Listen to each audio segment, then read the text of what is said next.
বলছে আমরা যে যুগটাতে এসেছি এটা হলো কলিযুগ। ভগবান বলছে যদি আমাকে অল্প প্রেম করো, আমাকে যদি একটু ভক্তি করো, তাহলে এই যুগে আমি তোমাদেরকে কি করব? কৃপা করব। কিন্তু আমরা সেটিও করতে পারছি না। কেন? যে এই যুগটা হলো প্রতিবন্ধকতার যুগ, ভক্তির প্রতিবন্ধক যুগ হলো কলিযুগ। কেমন? বলছি কলিযুগের বৈশিষ্ট্য হলো এই যুগে ধর্ম সংকুচিত, মানে ধর্মটা ছোট হয়ে যায়। কলিযুগে ধর্মটা ছোট, 3 ভাগ পাপ, 1 ভাগ হলো পুণ্য। আর মানুষ হলো পাপে অনুরক্ত। সব মানে বেশিরভাগ মানুষ, আপনারা তো সকলেই ভালো, বেশিরভাগ মানুষ হলো পাপে অনুরক্ত, পাপ কর্মে নিয়োজিত। আর মানুষ তপস্যাহীন। এই যুগে মানুষের কোনো তপস্যা নেই। তপস্যা আছে বাবা? ভগবানকে পাওয়ার জন্য শরীরকে তাপিত করে, শরীরকে কষ্ট দিয়ে আমরা ভগবানকে পাওয়ার জন্য সাধনা করতে পারি? পারি না। আর কি বলছে? মানুষ সত্য থেকে অনেক দূরে, সত্য থেকে মিথ্যার আশ্রয় নিয়ে জীবন পরিচালনা করছে, কিন্তু সত্য কথা বলছে না।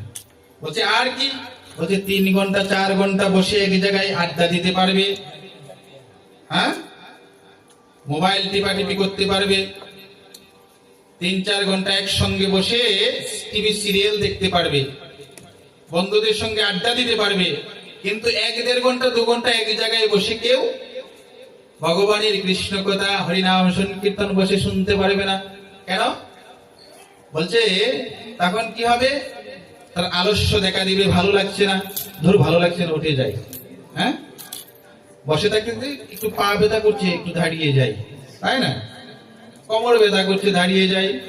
হ্যাঁ, বিভিন্ন রকমের সমস্যা দেখা দিবে, এক জায়গায় বসে থাকতে পারবে না, কিন্তু অন্যান্য কাজে বসে থাকতে পারবে অনেকক্ষণ। এটা হলো কলি যুগের প্রভাব। আর কি বলছে? যে কলির মানুষের হলো অন্নগত প্রাণ, জনিগত মন। অন্নগত প্রাণ কেমন? বলছে এক বেলা যদি না খেয়ে থাকে, তাহলে তার পরের বেলা তার শরীরে দুর্বল লাগবে, লাগে কিনা?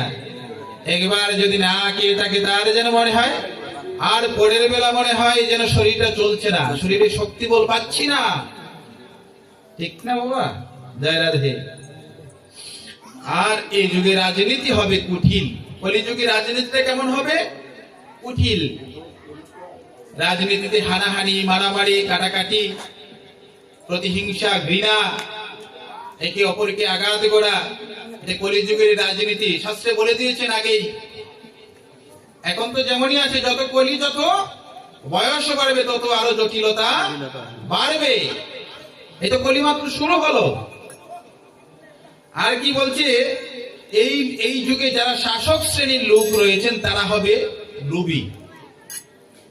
শাসক শ্রেণীর যারা ক্ষমতাধর লোক, যারা সমাজকে, দেশকে, একটা এলাকাকে শাসন করবে, তারা হবে লোভী। 20 লক্ষ টাকার কাজ আসলে 2 লক্ষ টাকার কাজ করবে, আর 18 লক্ষ খেয়ে ফেলবে। ঠিক আছে? আর কি বলছে? যে কলিযুগে ব্রাহ্মণরা হবে শাস্ত্রহীন। ব্রাহ্মণরা শাস্ত্র জ্ঞানের দিকে তেমন একটা নজর দেবে না। কেন? যে এক বাড়িতে পুজো করলে 2টো ধুতি আর একটা শাড়ি পাই, আর 2টো গামছা, হ্যাঁ, আর কয়েক কেজি চাল, আর আসার সময় কিছু দক্ষিণা দেয় 500-1000 টাকা। যখন এগুলো থাকবে না তখন কি করব? ছেলে মেয়েকে এইগুলো আর শিখাবো না, মানে যাজনকে আর শিখাবো না। কি? তাদেরকে লেখাপড়া শিখে চাকরি বাকরি করাও, আর হলো বিদেশে বা প্রবাসে পাঠাও, যেন মোটা টাকা ইনকাম করা যায়। আর শাস্ত্র গ্রন্থ তাদেরকে শিক্ষা দিবে না, তাই শাস্ত্র বিমুখ হবে এই যুগে। সকল ব্রাহ্মণরা নয়, তবে বেশিরভাগই এরকম এখনো আমরা পরিলক্ষিত করতে পারছি। তারা শাস্ত্র থেকে বিমুখ হয়ে যাচ্ছে। লক্ষ্মী পূজা করাবে তো এইরকম একটা মন্ত্রপাঠের ভয় নিয়ে আসে। লক্ষ্মী পূজাটাও ঠিকভাবে এখন অনেক ব্রাহ্মণই করতে পারে না। বিয়েতে শ্রাদ্ধের মন্ত্র বলে দেয়, এরকম ব্রাহ্মণ আমি দেখেছি। একটু মজার কথা বলি। আমার এক ঠাকুরদা আমার গেটটা তো ভাইয়ের বিয়েতে গেছে, তো তো সেখানে ব্রাহ্মণ মহাশয় ওই কন্যাদান করে না বাবা, তখন হাতে এরকম আধা হাত বেঁধে, হ্যাঁ, কাশির বান দিয়ে, আর যখন মন্ত্র পাঠ করছে তখন ঠাকুরদা ছিল পিছনে বসা, উনি আবার কিছু জানতো আর কি। তো এই ব্রাহ্মণ মহাশয় এখন ছেলে আর মেয়ের শ্রাদ্ধ করে ফেলছে। তো বলছে, ঠাকুরদা কি করছেন? আরে এটা তো বিবাহ করবেন আপনি, শ্রাদ্ধের মন্ত্র কেন বলছেন? এখন এরকম অবস্থা আরম্ভ হয়ে গেছে। জয় রাধে। আর কি বলছে যে সকল পুরুষরা হবে কি স্ত্রীদের অনুগত, তাই তো? কি বলছে যে পুরুষরা যারা আছে সকলেই হবে স্ত্রীদের অনুগত, মানে মায়েরা যেভাবে বলবে বাবারা সেভাবেই চলবে। হ্যাঁ, কোন মা তার স্বামীকে বলেছে, হ্যাঁ, যে তোমার মা আমাকে এমন কথাটা বলেছে আজ, হ্যাঁ, এরকম একটা কথা বললো। ছেলেও মনে মনে রাগ হয়ে গেছে মা বাবার প্রতি, না, মা বাবা আমার স্ত্রীকে এরকম একটা কথা বললো। হ্যাঁ, বিভিন্ন কারণে স্ত্রীর কথা অনুগত হবে পুরুষরা, হয়ে যত সংসারে পরিবারে ঝামেলা হচ্ছে কোনো কিছু যাচাই বাছাই না করে, আর কি বাবারা সব থেকে বেশি আপন মনে করে কাকে? মায়েদেরকে, তাই তো? আমার কথা কি খারাপ লাগছে আপনাদের? জয় রাধে। তাহলে বাবারা মায়েদের কথা শুনে এই যুগে বেশি চলবে, যেভাবে বলবে এইভাবেই চলবে, এইখানে যেও না, যাবে না। সবাই না, আপনারা তো সবাই ভালো। জয় রাধে। বেশিরভাগই এরকম এখন, মায়েরা যেভাবে বলবে এইভাবেই চলবে। হ্যাঁ, যে শ্যামাকান্তের বউ আমার সঙ্গে কথা কাটাকাটি করেছে, শ্যামাকান্তের বাড়িতে যাওয়া যাবে না। বাবাজি বলবে যে আমার বউর সঙ্গে ঝগড়া করেছে, শ্যামাকান্তের বাড়িতে কিভাবে যাই? যাওয়া তো যায় না। এরকম হয় না? বিভিন্ন কারণে সংসারে পরিবারে ঝামেলা সৃষ্টি হয় এই জন্য। আর কি বলছে কি যে এই যুগে বয়োবৃদ্ধ মা বাবা এবং বয়োবৃদ্ধদের সেবা সন্তানেরা করবে না। কি তাই তো হচ্ছে? কি হচ্ছে? ঘরে মা বাবা কষ্ট করছে আর সন্তানরা সেই খেয়াল রাখছে না। একজন মা বাবা তার সন্তানকে কত কষ্ট করে মানুষ করে জন্ম দেয়, লালন পালন করে, তার সমস্ত তার ভবিষ্যৎ চিন্তা করতে করতে বাবা তার বর্তমান নষ্ট করে দেয়, তার সুখ শান্তি বিসর্জন দিয়ে সন্তানের জন্য কঠোর পরিশ্রম করে সে যেন জীবনে উন্নতি করতে পারে, সে যেন উন্নতির স্তরে গিয়ে পৌঁছাতে পারে, সেজন্য বাবা মা কঠোর পরিশ্রম করে সন্তানের জন্য। সেই সন্তান একদিন যখন বড় হয়ে যায় তখন সেই মা বাবার আর খোঁজ খবর রাখে না। বৃদ্ধ হয়ে গেলে মা বাবা এক রুমে পড়ে আছে, 24 ঘন্টার মধ্যে সন্তান একবারে গিয়ে, ছেলেটা একবারে গিয়ে দেখার সময় হয় না যে বাবা তোমার শরীরটা কেমন আছে। ঘরে বাবা আছে, একই ঘরে আছে, ঘরের এক কোনায় একটা রুমে বাবা আছে। ছেলে চাকরি করে বা ব্যবসা করে যাই করুক, সকালে একবার যাচ্ছে, আবার বিকালে আসছে, এসে ফ্রেশ ফ্রেশ হয়ে খাবার টাবার খেয়ে শুয়ে আছে। 4-5 দিন একদিন বাবার রুমে যায়নি যে বাবা তোমার শরীরটা ভালো আছে। অথচ সেই বাবা কি করেছে? তুমি যখন ছোট ছিলে, আমি যখন ছোট ছিলাম, বাবা যদি ঘরে এসে সন্তানকে দেখতে না পেয়েছে তাহলে হৃদয়টা বিদীর্ণ হয়ে গেছে যে আমার ছেলেটা কোথায়, ঘুমিয়ে আছে, বা ছেলেটাকে একটু কোলে না নিতে পারলে যেন, সন্তানটাকে একটু কোলে না নিতে পারলে যেন তার শান্তি নেই। কোলে নিয়েছে, সন্তানকে চুমু খেয়েছে, কত আদর করেছে।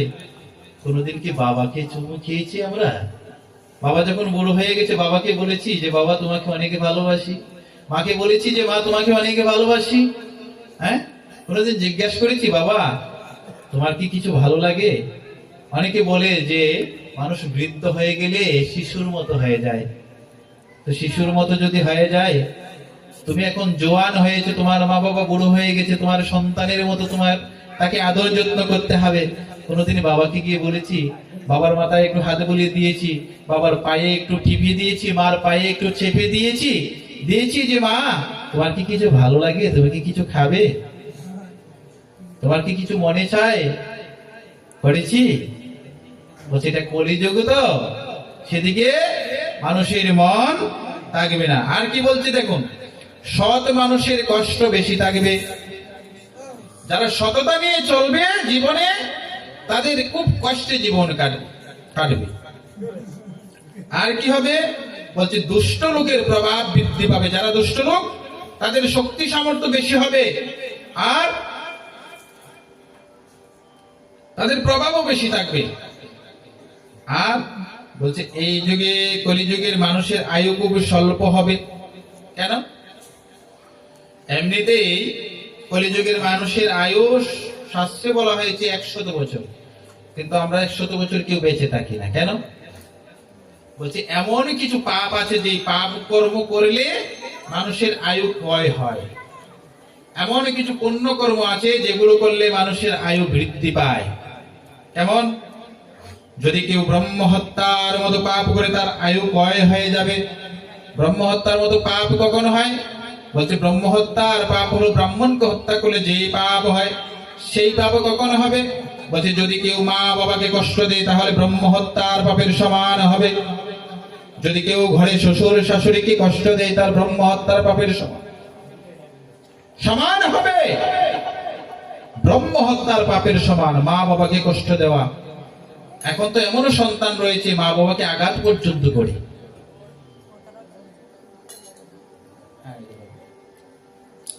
বলছে ব্রহ্ম হত্যার পাপ হবে।